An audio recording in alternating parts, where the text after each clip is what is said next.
The Fender US Jazzmaster build. I recently saw a Fender USA Jazzmaster body on eBay that was in a rare finish of Skyburst Metallic. It was a tri-burst finish, but in blue and silver. It was just beautiful.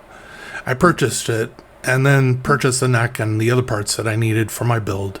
I was committed to doing a project. The seller, though, with an established presence on both eBay and Reverb, then emailed me and refunded my money. The item had been sold on another platform, and they did not take it down by mistake. I hate this. It has happened to me more times than I care to say. I wish there was an automated way sellers could keep an inventory, and when it sells on one platform, it is removed from all at the same time, so this mistake does not happen. It's a real inconvenience. I then started looking for another body so the project could still move forward. I found an American Professional Jazzmaster body in Mystic Surf for $4.99. I went ahead and ordered it. Although it was not as pretty as the first body I purchased, it was nonetheless a really nice looking color and body and would make a nice build. I was not really building a guitar at the level that I normally do. I normally build the wiring harness and so on. I have about 6 major components and I was just basically assembling them, and they should go together pretty easily because they're all Fender brand parts. The idea behind the build was to build a traditional Jazzmaster with both Jazzmaster circuits and to incorporate all US-made Fender parts. The one item that I deviated on from Fender was I purchased a 920D custom Jazzmaster vintage wiring harness for $195 on Reverb. This is probably the last complete harness for a Jazzmaster or a Jaguar that I plan on buying. My next builds for though, I plan on building the harnesses from scratch. If you ever want to feel inadequate about how you build wiring harnesses, just compare your work side by side with 920D. This is not a sponsored video. This is my opinion.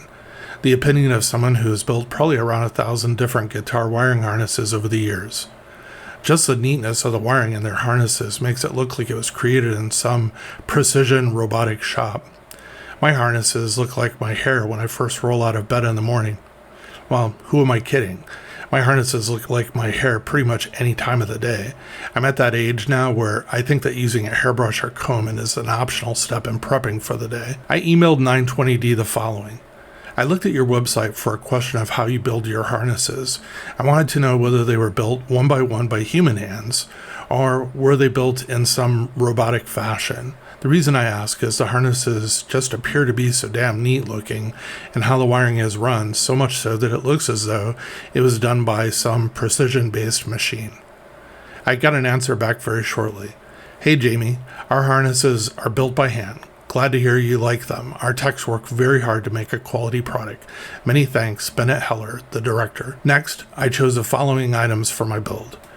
I ordered Fender Pure Vintage 65 Jazzmaster pickups for $162, a Fender American Performance Jazzmaster neck with 9.5-inch radius, 22 frets, and rosewood for $409. So the neck has a C shape, 22 jumbo frets, 25.5-inch scale length, 1.685 knot width, and the neck is finished in a satin finish. Basically everything that I like about a neck. Fender pickguard I purchased for an American Vintage Jazzmaster guitar for $27, and then I ordered Fender Classic Gear tuners for $49. Total for all the items in the build are $1,341. All the components are brand new. I was not trying to save money, that's why are not the reason that I was doing this build, so please do not comment that I could have gotten a similar guitar or comparable guitar for X. It doesn't really matter to me. I just wanted to do the project.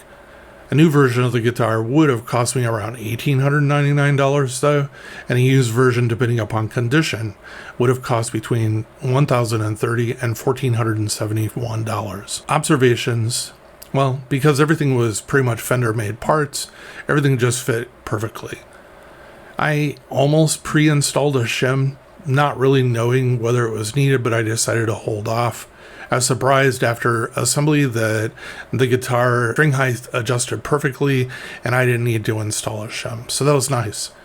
The rosewood on the fretboard, after treating it with a Montepresso, is just really dark, almost to the point of being kind of ebony looking. The met pickguard goes really well with the Mystic Surf color, although I think that a tortoiseshell red would also work as well, and I might try later on. The combination of the 920D wiring harness and the Fender Pure Vintage 65 Jazzmaster pickups makes for a very smooth sounding guitar with what really surprised me as being a very usable rhythm circuit. Usually the rhythm circuit on a Jazzmaster or a Jaguar to me is a little muddy and really doesn't have top end. This is not the case with this guitar.